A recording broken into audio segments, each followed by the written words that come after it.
We are given that a uniform electric field is generated inside a ball made of dielectric. So this is the ball, and inside which a uniform electric field E1 is generated. Find the maximum surface density of the bound charges and the total bound charge of one sign. So we need to find what is the maximum surface density. See, this is a dielectric, so charges will be on the surface. So on the left surface there will be negative charges, and on the right surface the positive charges. First thing, we need to find the point where the charge density will be maximum. So let's see how we do that. So these are our dielectric molecules, right? So actually each of these arrows, let's say it represents a molecule like this, right? So you can see that here most of the molecules will fall normally on it. So if you go here, for example, if you take the same area, so it will be slanted. So if the area is slanted, less molecules will fall on it. So the overall charge density on that area will be less. Here the area is perpendicular, so maximum will fall on it. So take the extreme case.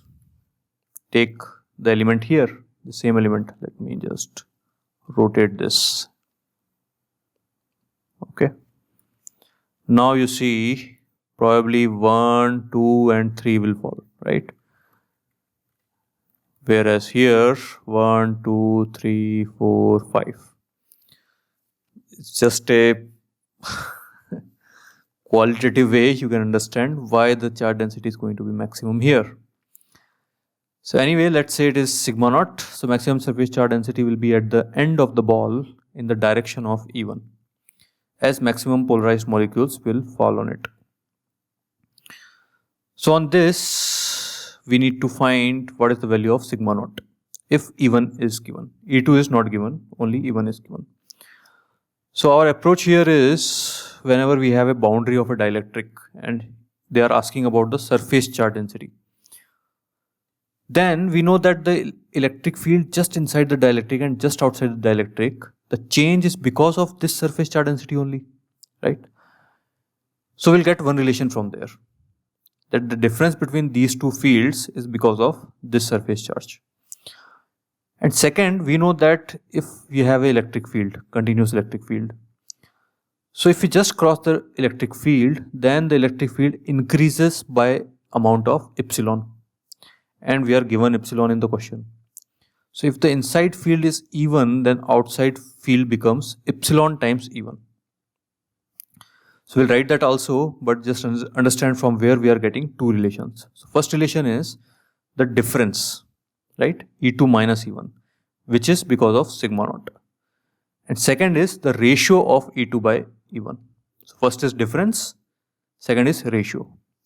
So we'll get two equations and two variables. So consider 2 points P and Q just inside and outside the dielectric.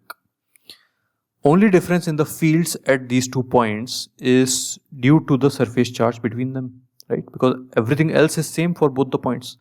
Only thing is changed is there is this charge density in between. Therefore, E2 minus E1 is equal to sigma naught by epsilon naught. Now you may think it should be half of it because the field due to the surface charge is sigma naught by 2 epsilon. But you have to think like that suppose the electric field is constant, it is E. So here it is increased by sigma naught by 2 epsilon. On the other side, the field is decreased by sigma naught by 2 epsilon. So if you subtract these two, then it's going to be just sigma naught by epsilon. If you have still doubt on that, I suggest you look at question number 3.78 in this playlist. There it will be explained in little bit more detail. So here I am writing directly. So E2 minus E1 is equal to sigma naught by epsilon naught. Also the ratio this time. So E2 by E1 is equal to epsilon. So from these two, we are going to, these are the two equations, two variables. So eliminating E2. Oh yeah, actually we don't need to find E2 here, we need to find sigma naught. So we have two equations and two variables. Variables are E2 and sigma naught. So we'll eliminate E2 and get our answer of sigma naught. which is E1 into epsilon naught into epsilon minus 1. So this is the maximum surface charge density here. Now in second question, it's asking the total bound charges of one sign.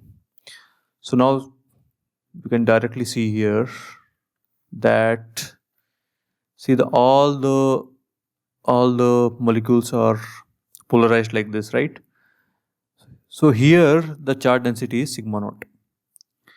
So everywhere, if you take a vertical area element, the charge is going to be same sigma naught into that area element.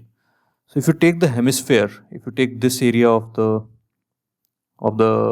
ball, then you can see everywhere it's falling like perpendicular on it. Correct? So net charge induced is just going to be this sigma naught into area of the circle. See, once again I'll explain probably in a different way. Let's consider one line of molecules, right? So here the charge is negative charge is here. In between the charges will cancel out each other, and at the end again you will have some positive charge. If you take another line, again here you will have some positive charge. If you take this line, here you have positive charge. If you take this line, here you have positive charge. So net positive charge due to all these lines. If you just look at the center, so all these lines are going to cross like this. So now you can see that the positive charge just on the right side of that line is the same as the charge on the edge of this disk, on this sphere. And that's what we need to calculate.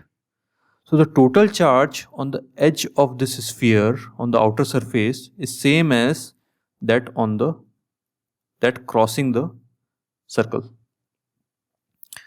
And the charge density is going to be same as this sigma naught, because sigma naught is also, this area is also perpendicular, and this circular area is also perpendicular. So the total charge is just going to be sigma naught into pi r square. That's going to be our answer. If you are still confused, let me just write it down a bit here. Okay, so this charge, which we need to calculate the total bound charge of one sign, because all of them are in single line, so this charge is same as this charge. And here the surface is perpendicular to the molecules, which is same as here. And here we know it is sigma naught. So here also it's going to be sigma naught. So total area here, total charges here crossing the circle is sigma naught into pi r square. So our answer is going to be sigma naught into pi r square, which is this.